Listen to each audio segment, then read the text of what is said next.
Assalamu alaikum. Stop scrolling. Stop for a moment. Don't start reading your lesson alone because most students read again and again but still forget everything in the exam. Let me tell you something shocking. Within 24 hours, you forget almost half of what you study. But today we will change that. This is not normal reading, this is guided audio learning. When you read plus listen together, your brain remembers faster, understands better, and you can write confidently in the exam. Students who ignore this, revise again and again and still forget. Students who follow this remember and score better. So if you truly want more marks, don't just read with me till the end. Before we begin, take a second to like this video and subscribe to the channel because every lesson here is designed to help you score better and not miss important points in the exam. Now open your class 9 chemistry textbook to page number 4. Sit properly, focus your mind and read each line with me carefully.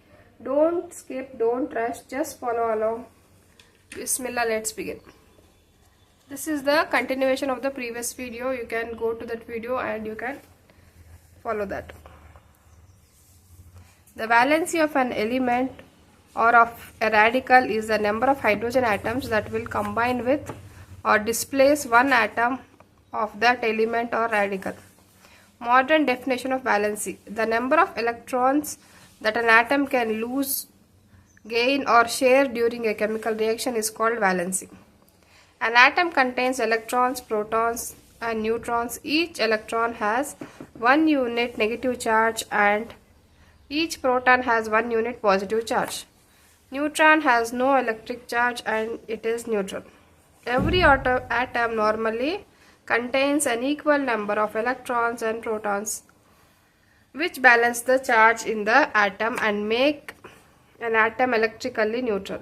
If one or more electrons are either removed from an atom or added to an atom, then the atom has either less number of electrons or more number of electrons than normal, and it gets an overall electric charge.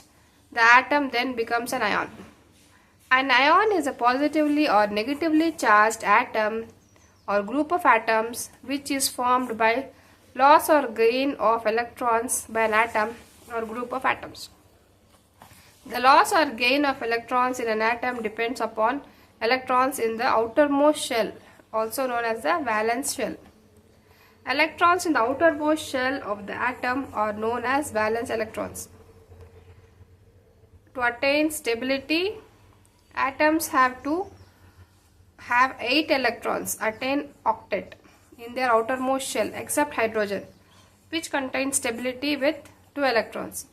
Thus, atoms with 1, 2 or 3 electrons in their valence shell lose these electrons to attain stability and thus form monovalent, divalent and trivalent positive ions. Positive ions are known as cations. Note: elements with 1, 2 or 3 electrons in their outermost shell, valence shell, are usually metals.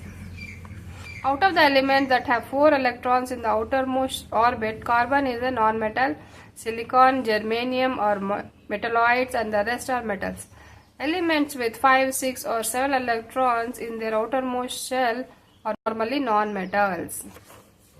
Atoms with 7, 6 and 5 electrons in their valence shell gain 1, 2 and 3 electrons respectively in order to complete their octet, and thus they form monovalent, divalent and trivalent negative ions. Negative ions are known as anions.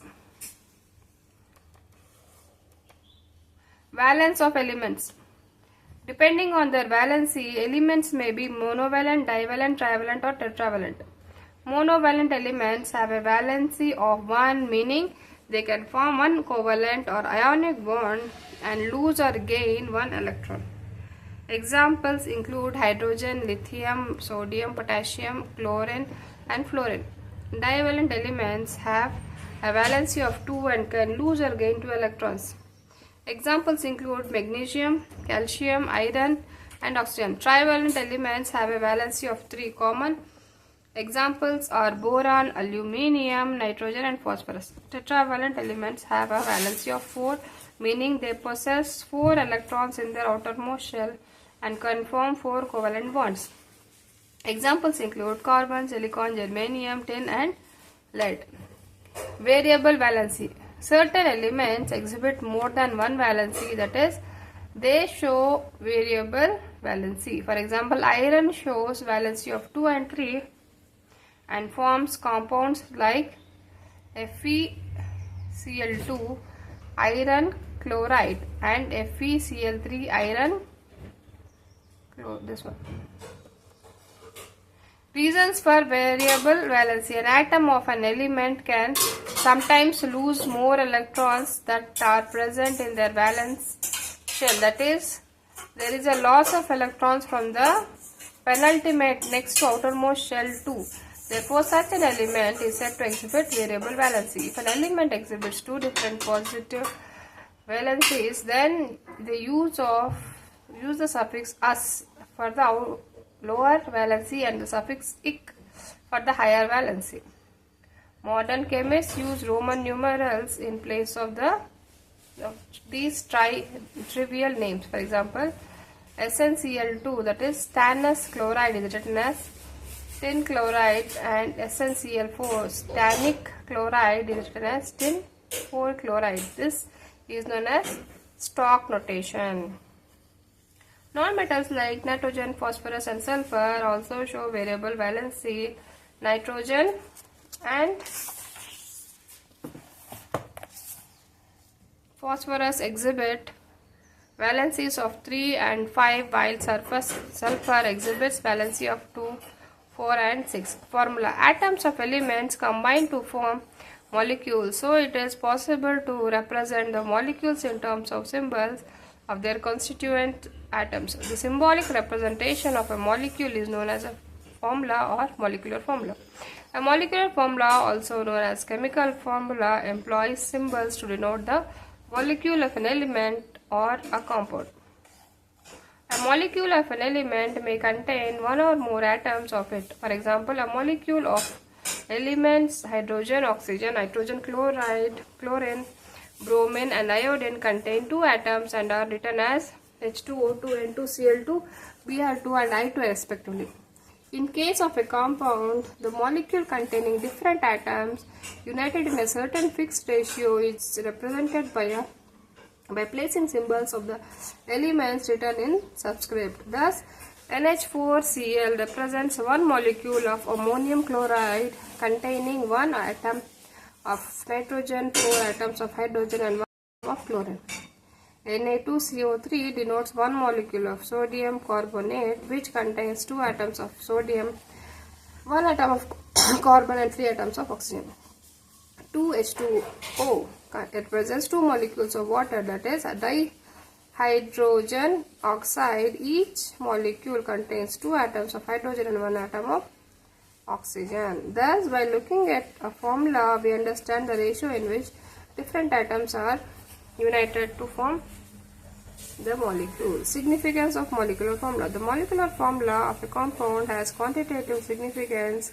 It represents both the molecule and molecular mass of the compound. The respective number of different atoms present in one molecule of a compound, the ratio of the respective masses of the elements present in the compound.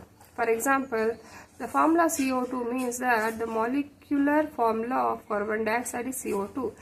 Each molecule contains 1 carbon atom joined by chemical bonds with 2 oxygen atoms.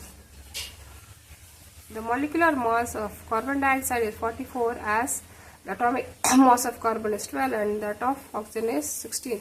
And carbon and oxygen combine with each other in the ratio of 3:8, carbon 12, oxygen 32. Okay, that's it for today. Do like, share, and comment. Follow for more. Until next time, keep smiling.